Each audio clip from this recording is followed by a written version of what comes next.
Today's daf we're going to be learning is Bava Batra daf Kuf. This is the daf for the first day of Rosh Hashanah. Wishing everyone a Ketibah v'chatima tova. I want to get started and just review the Mishna that we did, or the first part of the Mishna, which is what we're going to deal with for the first part of today's Shiur. I have a path in my property that now I'm going to add a little bit more detail than we talked about last class. It seems from the commentaries that either this was here before I purchased the property, or I allowed people to walk through my property and only later started complaining. So there was already use of it with my agreement. Okay, there has to be some sort of consent here. Otherwise, it doesn't make so much sense. Then I basically say, listen, I've had enough. It's bothering my crops. I want to plant there. I'm going to give you a different path, and it's more convenient for me, which seems fair. But the Mishnah says not only can I not do it, but the first path is still no longer mine. I can't take it back. And the new path I just gave you is no longer mine because I already gave it to you, which we're going to get back to today. Why exactly is that the case? Now, the Gemara first wanted to know, why can't I just stop people? And it seems to the Gemara like this would go against the principle that we know to be the law. There's actually a debate in Bava about can I take the law into my own hands? And even though there's a debate about can I take the law into my own hands, everyone agrees that if there's a loss, I can do it.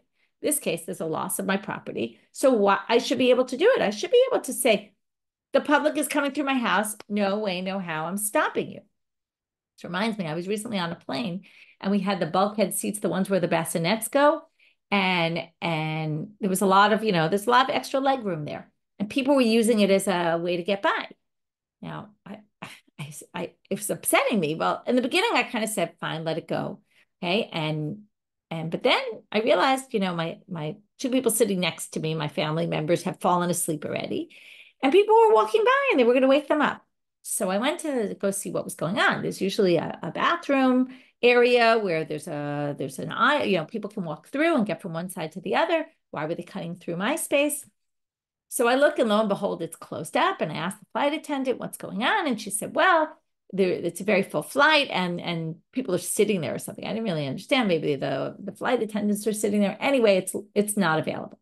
So I said, but people have nowhere to go, from one side to the other. They're using my space. She said, they can go to the back. So it's a little inconvenient, but go to the back. They should not be going through your space. It's not their right. Well, as soon as I heard it's not their right, then I realized, okay, so I really can stop people. But the question is, how am I going to stop people? So I put up bags. I put our knapsacks on either side to basically make it very hard for people to walk by.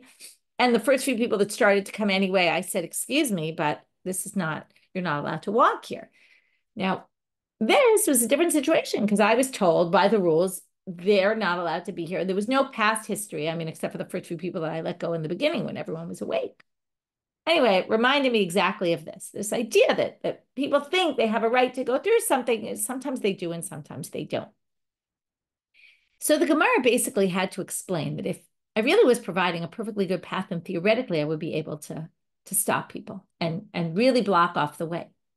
They had somewhere else to go, but we suggested either it's a gzeira. We don't want to let you give a good path because maybe you or maybe someone else in the future will give people a bad path, and that's already not acceptable. Second option was maybe it's only if I provide you with a bad path, but if I provide you with a perfectly good equal path somewhere else in my field, then that's fine. And then the last one, which I thought was the most interesting, and particularly going into Rosh Hashanah in terms of thinking of other people, is any change for you do moving this path, for somebody it's going to be inconvenient, and therefore you have to consider all the ramifications. For you it's better, but for someone else it's inconvenient. You have to be concerned for the other side, certain amount of status quo, how much that place takes things into it, how much that needs to be taken into account. It's a very interesting thing that has a lot of gives you a lot of food for thought in my mind. Okay, now we're going to move on. The next question the Gemara wants to know is, what about the other path? Okay, so this path I can't get. It's been like this for years. I can't start changing it.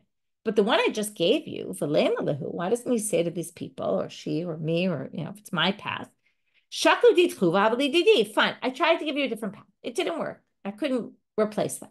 So you know what? Take yours back and give me mine back, the one and the new one I gave you on the other side. So why am I stuck now that I lost both paths? To which the Gemara says, Hamani Rabbi Eliezer he. This goes according to Rabbi Eliezer. Titania, Rabbi Yehuda Omer, in other words, our Mishnah follows Rabbi Eliezer, Rabbi Yehuda Omer Mishum Rabbi Eliezer, Rabim shebereru derech latzmam. If public, a lot of people came and started choosing this path, we're going to walk here. Even if it's in someone else's property or something, which we're going to see soon how exactly they could do this, masha bereru bereru. What they chose is now public property. It's very hard to understand. If our Mishnah was hard to understand, at least we explained our Mishnah, a case where there was already a history and it was before I bought it or I let it go.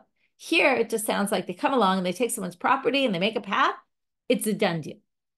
Before we get to dealing with how could that possibly be, but the point is, if the Rabbim, the public, did this on their own, it would be theirs. Of course, if I gave it to them, I told them they could use the other path. And now, once they start using it, it's for sure theirs because I actually handed it to them on a silver platter. And then the Mishnah will follow Rabbi Eliezer, and that's how we can explain. But now the Gemara is going to ask about Rabbi Eliezer in general. The Rabbi Eliezer, Rabbim Gazlanim, knew they're thieves.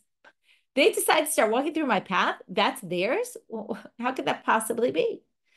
So Amar of Gidol Amarav, Kigon Shavdalem Derech Botasadeh. Must be a case where they had a path in my field, but it got lost. Maybe my stuff grew and no one remembered anymore where it is. So what they say? They said, fine, we'll give you a different path. Okay, the Rabbim, the public said, we're going to take a different road because we had a path through your field. Now we can't find it anymore. Well, we had a field. We know we had a path. So now we're just taking a different one. Then that would be said, that path. So now we basically have an explanation of Rabbi Eliezer, what he was referring to, that we brought up in connection with what we just said. But now we have a bit of a problem because Rav Gidel explained Rav, who explained Rabbi Eliezer, who has said that according to Rabbi Eliezer, the Rabbim were Gazlanim. The Rabbim were not Gazlanim because they're taking over a path that was originally, there was some path. They're taking a different path, but they have the right to do that. However, we have a problem because Rav Gidel used that, right? That Rav explained Rabbi Eliezer in that way. But if that's the case, Amai Amarav bar Rav Huna Amarav ein halakha ke Rabbi Eliezer. But wait, we have here that Rabbi bar Rav Huna said in the name of Rav that we don't paskin like Rabbi Eliezer. And if that's how Rabbi Eliezer makes sense, right? If Rav himself said that Rabbi Eliezer is talking about a case where they had a path and therefore now it got hidden, so they could take a new path, that actually should be the law. So why didn't Rav hold like Rabbi Eliezer? To which the Gemara says, Manda matneha lo matneha. Notice Rav Gidel quoted Rav and Rav Huna quoted Rav. Each one understood Rav differently. The one who quoted Rav Gidel, who said it was in that case, we hold like Rabbi Eliezer, that Rav holds like Rabbi Eliezer. The one who said that it wasn't in that case would think that Rabbi Eliezer was promoting theft, and we don't hold that way. So it doesn't really contradict because it's not Rav contradicts, it's two people claiming what Rav said that contradicts. Now we have to go back because what did we do? We explained this case in the Mishnah of this other side, right? This path that I gave that now I can't take back because according to Rabbi Eliezer, I already gave it to them. And if they had taken it themselves legally, they would be able to keep it. So of course, if I gave it to them and said, walk here, of course I can't take it away. But according to Rabbi bar Rav Huna, who said we don't hold like Rabbi Eliezer, how is he going to read the Mishnah? V'tama mai. So they don't really say, but that's what they're asking. And what's the reason for the Mishnah according to this other explanation? To which they answer, Mishum to Rav Yehuda. Tama Rav Yehuda, metzel shechziku bo rabim asur lekalkalo. If there's a part on the border that the majority of the public has come and done a chazaka. Now, this is a little more than just walking through. They've done an action, perhaps flattening out the ground, making it comfortable for walking on, paving a road. Well, once they have a chazaka on this land, you can't ruin it. Okay, this is on a border of a field. If they've taken it over, you can't take it away from them. So that's what the way Rabbi bar Huna would understand. So now we have a difference between Rabbi Eliezer and the way we'll understand it according to this position of Rabbi Yehuda, which we're going to assume Rabbi bar Huna held by, which is whether you have to do a chazaka or just by walking through it's sufficient. And in fact, we're going to say like this, Rabbi Eliezer, Rabim b'mai kani. In other words, now, if according to Rabbi Eliezer, there is no chazaka, they just walk through. So how can they acquire it by just walking through? To which the Gemara answers, bihilucha. Yes, by walking through, you can acquire a path. Titania, as we see in a Braita. Halachba or kaolirochba, if you went length and widthwise of this space, kanama komilucho. you gain the rights to walk in that space. In other words, let's think about it. If you want to acquire land, usually you have to do a chazaka, some sort of action like plowing, something like that. That's because you want to be able to plow the land. Here we're talking about acquiring land for the purposes of walking on it. So walking would be sufficient, according to Rabbi Eliezer, to acquire land to be able to have a path to walk through. Because nobody thinks in any case that the public can plant there. We just think the public can walk through there. So that's Rabbi Eliezer, and not surprisingly, Chachamim Omrim, and this is the other position that we saw quoted in Rabbi Rav Huna's name, Ein hiluch mo'il klum and Rav Yehuda, Ein hiluch mo'il klum ad she'achzik. Not sufficient unless you do a chazaka, some sort of more serious action, which would then allow you to acquire the rights to walk through. Amar Rabbi Elazar. So now Rabbi Elazar says, my time to Rabbi Eliezer. What's the reason for Rabbi Eliezer's position? Dichtiv, kum hitalech ba'aretz le'orcha le'rochba ki lecha tnena. God tells Abraham, go walk the land, the length and the width, because I've given it to you. And what better way for you to acquire the land than by walking in it? Rabbanan. So what do the rabbis say? Now, the rabbis think, just put it out there, that Avram did acquire the land because it's always saying it's given to you for Yerusha, it's an inheritance. There was some acquiring, but it wasn't done by Avram walking. So what was the point of walking? Avram was beloved to God. So God said it. Why? Because he loved Avram. He wanted to give Avram some good advice. He said, if you walk around the entire land, everybody will see you walking. And later, when your sons try to claim it, they won't give them problems because they'll have already seen you walking in the land and they'll assume already you have rights to it, but not that by walking you actually gain rights. And that's the source of the debate. Amar Rabbi Yossi Rabbi Chanina, Modim Chachamim leRabbi Eliezer. There's one case where they agree, according to Rabbi Yossi Rabbi Chanina, Bishvil Shel Kamim, in a path in a vineyard. Why a path? It's really a path between vineyards, because that's a path that's really only made for walking. And there the rabbis will agree that walking is sufficient. The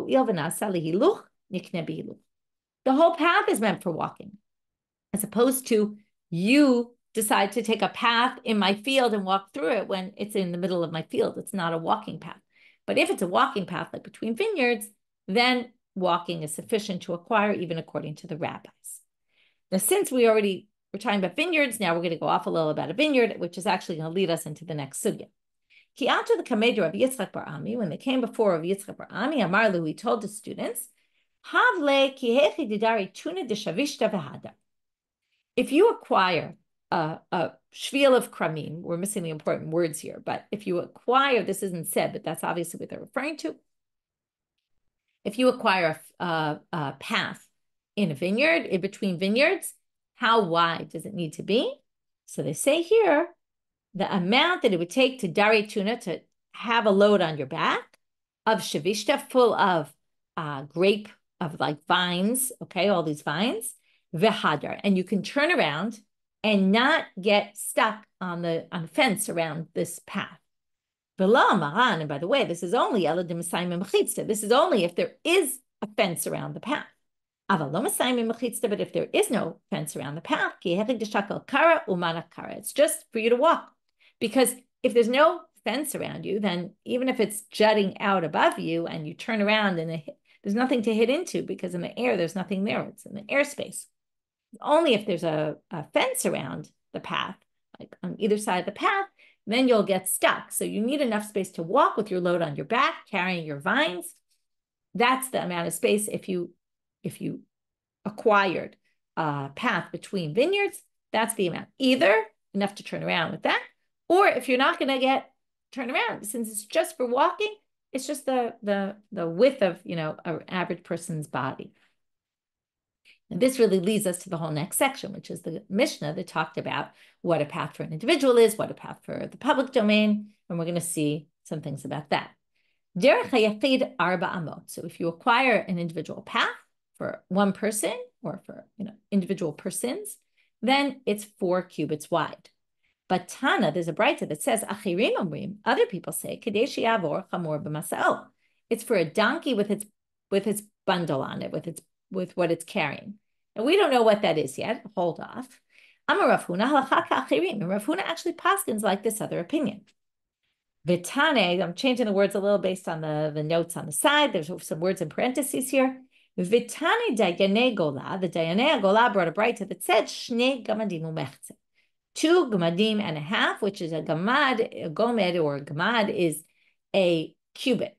It's either a smaller cubit than the average cubit. Okay, a cubit's usually from your elbow to your finger, the end of your fingers, or maybe this one is till before your fingers. Okay, there's a bit of a thing about whether the fingers are included, not included, but approximately 2 amot and a half. Okay, a gamad is 1 amah, so this is 2.5.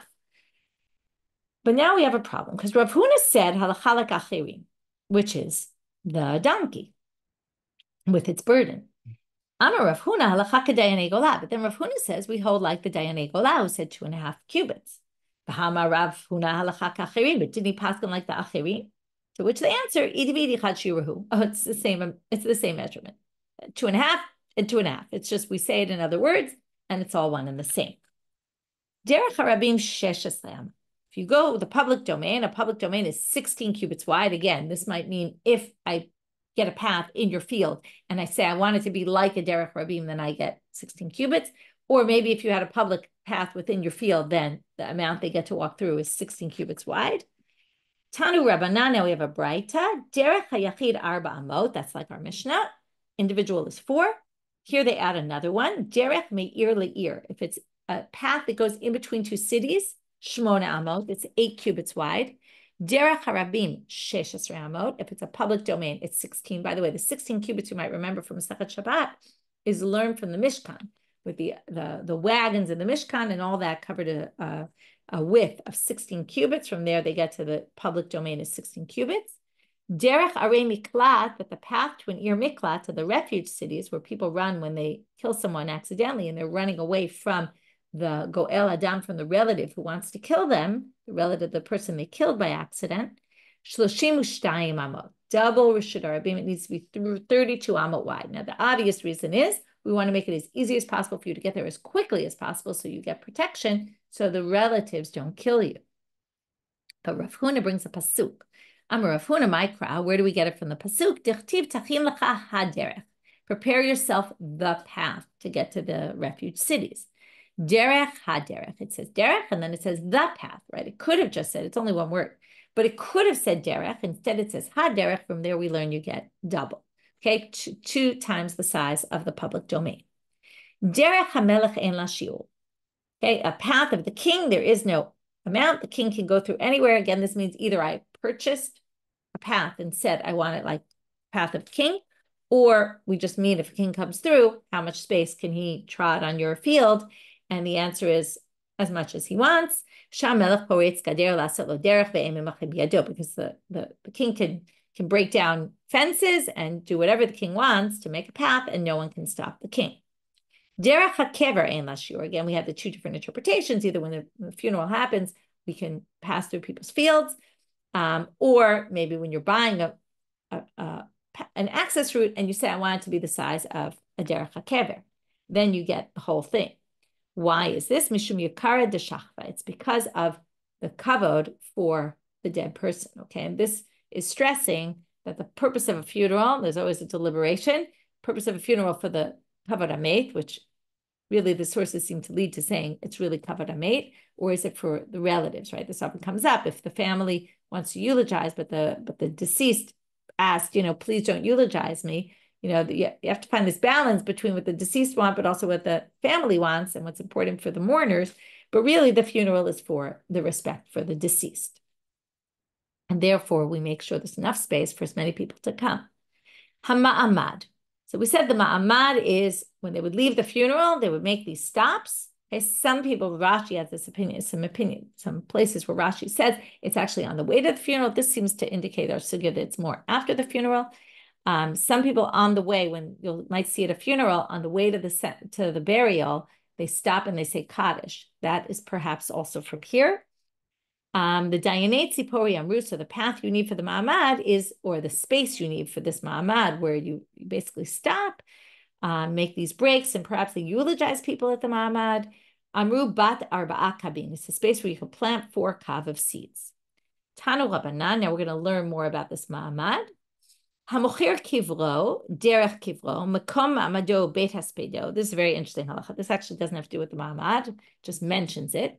But people, let's just talk about burial caves in those days. First of all, there's a flashback from a while ago. It's called Till Death Do Us Part. You can search for it on our site from Shuli Mishkan flashback about how ancient burial sites were.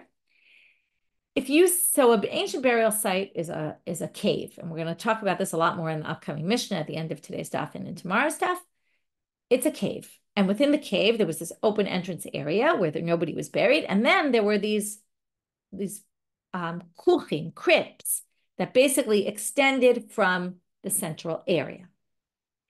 And people had, and there would be, we'll see in an average space, there were 8 graves in this one area we'll talk about. We'll see about tomorrow's stuff, how many actually in each cave. Okay, we'll get into all the multiples of it later. But imagine a cave with a bunch of spaces for people. They had family burial caves, and then family members would be buried there. What if somebody was desperate for money? They might sell the burial cave. So hamochir kivro, if you sell the burial cave or your place to be buried in the burial cave, derech kivro, or a path to get to the burial cave, mikom ma'amado, the place where you would do this ma'amad, the beit haspedo, the place where they would eulogize people, ba'im b'nei mishpacha v'kovrim oto al korcho. When you die, your family members come and bury you there anyway. Mishum mishpacha, because it's a humiliation to the family that you sold a burial plot to somebody else, and you're not going to be buried in the family plot. So here, what do you see? Now, here we're going to distinguish a little bit. The halacha distinguishes between the cases. If it's the burial plot, then we basically take it back from the person who bought it and we give them back their money. If it's the place to do the hespedim, or the place to do the ma'amad, or the path just to get there, well, it's a one-time use. You just use it and go back and forth, and that's it. And you don't have to give them back. You don't get the money back, give them their money back. It's not, you say the sale isn't a sale. The sale is a sale, but they have to allow you the rights to access it. Tanu Rabbanit. Ein pochatim mishiv'a ma'amadot u'moshavot l'meit. You can't do any less than 7 ma'amadot u'moshavot. We're going to see that these go together. Ma'amadot is to stand, moshav is to sit. We'll see what this means in a minute. But why 7? Keneged hevel havalim amar kohelet hevel havalim kol havel. But hevel havalim in this context means vanity. Everything is all vanity. And that's what Kohelet said. Notice Hevel and Havalim. Havalim is plural. So it says Hevel, then Havalim. That's 3, because 1 and then 2 is the plural.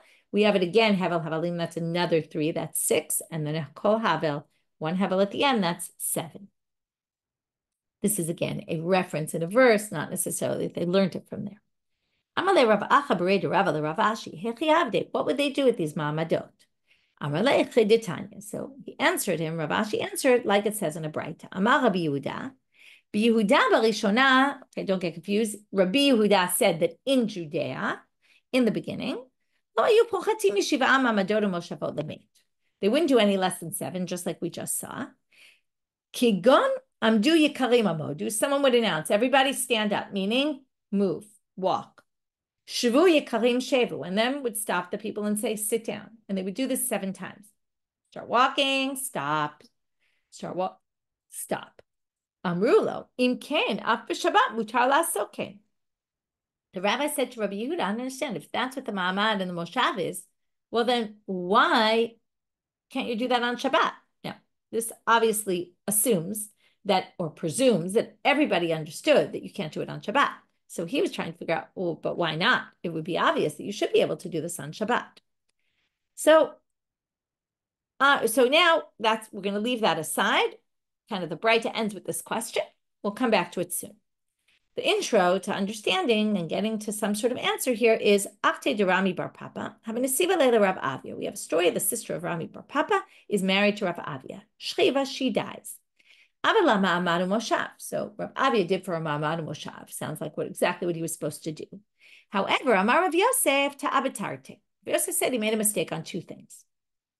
What did he make mistakes about? We don't know what he did, so we don't know what mistake he made. But here we're going to learn some laws about Ma'amadot.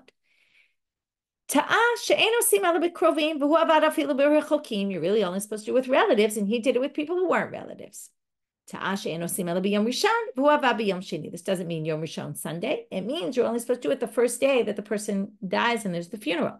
But you're not supposed to do it the day after the funeral. Abaye adds, so you're saying things he made a mistake about. There's another thing he made a mistake about. You're only supposed to do it in the cemetery, which is far outside the city. It's even beyond the city limits. And he did it in the city. Rav said, I'll add to what's going on here. He also made another mistake. You only do it if you live in a city where this is what people do. And in this city, this isn't what people do. So he didn't need to do it. Now the Gemara brings a difficulty with this story. Meitive, from our Braita. Amrulo im kenaf b'Shabbat mutar la'asokin. They said to Rabbi Yehuda, well, if that's the way you describe what the Mamadot are, well, it should be allowed to do on Shabbat. So why is it not? And if you said it happens in the Beit HaKfarot, or they mean like near the Beit HaKfarot, and on the day the burial is, Beit HaKfarot b'Shabbat, my bye. What are you doing in the Beit HaKfarot on Shabbat? And the Beit HaKfarot, if it's outside the city limits, you can't walk there on Shabbat. So there's no way that you would be in the Beit HaKfarot when Shabbat starts and you'd be outside the city limits, that you would be able to get home. The whole thing doesn't make sense because the rabbi said, according to the way you're describing it, it should be permitted on Shabbat. And this certainly wouldn't be permitted on Shabbat. So the answer, no. You could have a case where it's permitted on Shabbat if your city was within the city limits. It wasn't so far out of the city, and you finished the funeral just as Shabbat was coming in. Then theoretically you'd be allowed to walk home and make your stops and do your thing. And that could work, and it wouldn't be forbidden on Shabbat. And we come up with an answer. So the whole story was brought really to deal with this line about it being permitted on Shabbat. Again, it's not really permitted on Shabbat, but their reaction was, if that's how you describe the Mamadot, it's not clear how they think the Mamadot go, but if that's how you describe the Mamadot, it should be permitted on Shabbat, and we know it's not. New Mishna. If you sell a place for someone to dig a burial cave, or you already own the land, but you hire me to go build you a burial cave. How big? How much do you acquire if you bought it? How much do I have to build for you if that were the case, if you hired me? Now that opening area, when you walk into the cave, is 4 by 6. So you're going to walk in the open space, this big rectangle of space when you walk in, that's going to stay empty, is 6 long. So you're going to go into the cave 6 and 4 wide. From this, you're going to get 8 kuchim, and we'll do all the mathematical calculations right now. If you go right and left, you have this rectangle of 6 amot. It's 6 amot long on each side. So you have 2 lines that are 6 amot long, and from each of those, you're going to have 3 burial crypts. The crypts are 1 amot wide to hold the body, and 4. Okay, we're going to see it right now. And shnayim mikenegdan. Okay, there's going to be 3 on the sides where it's 6, and on the side where there's 4, meaning right when you walk into the cave, that if you go past the 6 by 4 space and it's right in front of you when you look in the cave, there, that's why it says kenegdan, opposite you, is going to be another 2. Okay, these kuchs are like, imagine your finger, like a long, thin thing. We'll see right now. The kuchin, how big are they? Or kan arba amot, they're 4 amot long, because the average size of a person is 4 cubits. So machloket, is it 3? Is it 4? Some people say it's 3 without the head, and the head adds another one. Viruman shivan, it's 7 tfachim high. Viruchman shisha, and their width is 6, but not 6 amot, 6 handbreadths, which is 1 cubit. So what does this mean? Well, if you go to the side, you have a line of, you have this open space of 6. So on a wall of, let's say a wall, it's like a wall, a space of 6, you can fit 3 kuchim, 3 crypts. Why? Because each crypt is 1 amma wide. It goes 4 long. It's like fingers sticking out. Okay, imagine like your palm with fingers sticking out. So the palm, right, the top of your palm is the 6. Here we have 3 kuchim sticking out, okay, because we have half a cubit on one side, 1 amma space in between, 1 amma for the next kuch, 1 amma space in between, 1 amma for the next kuch, and 1/2 of a cubit. That's going to add up to 6. That's going to be our whole first row. So we're going to have, again, 1, 2, 3, that's 3 cubits. In between the 3, there's 2 more cubits. And on the sides, half a cubit, that adds up to 6. On the 4 side, do the same thing. Half a cubit on each side. Each one takes up a cubit, half a cubit in between. That's 3 cubits in the middle, half and half on the side, 4 cubits. So that's how we're going to end up with 2 kuchim on the 4 side, 3 kuchim each on the 6 on the 6 side, and that's how you're going to end up with 8 kuchim, and that's going to be your whole space. Your 6 by 4 plus all the space to add all those extra kuchim, which each jut out 4 cubits. We'll stop here and we'll get back to this in the next shiur. So, quick summary of our daf. We started with this whole issue of the paths, and we had the question why I can't get back my original path, why I can't get back the second path I gave them. We had 2 different explanations depending on whether you hold by Rabbi Eliezer, that even just people walking through acquires it, and that once people start walking, right, that's theirs, or do they actually have to do a chazaka on it? And then you would have to explain the Mishna. According to the second interpretation, they actually did a chazaka where they kind of paved the path for themselves and did something to acquire it. Then we got to this, the one case where they agree is a path of Keren, where everyone agrees lalechet is enough, to walk is enough. We learned, by the way, the machloket, all based on how you understood the psukim of Avraham, why he had to walk around the land of Israel. And then we got to the derech hayachid, what a derech hayachid is, what a derech harabim, what we assume a path in between cities is, the path of the king, the path for the grave. From there, we got into the mamadot, what the mamadot were, the mamadot that had to do with graves, not other mamadot, which had to do with prayer. That was something else. And then we ended with what the average size of a burial plot is for purposes of sales. You know, if I sold you or hired you to build me one, what are the expectations? With that, we finish for today. Again, wishing everyone a Shana Tova, K'tiva v'Chatima Tova.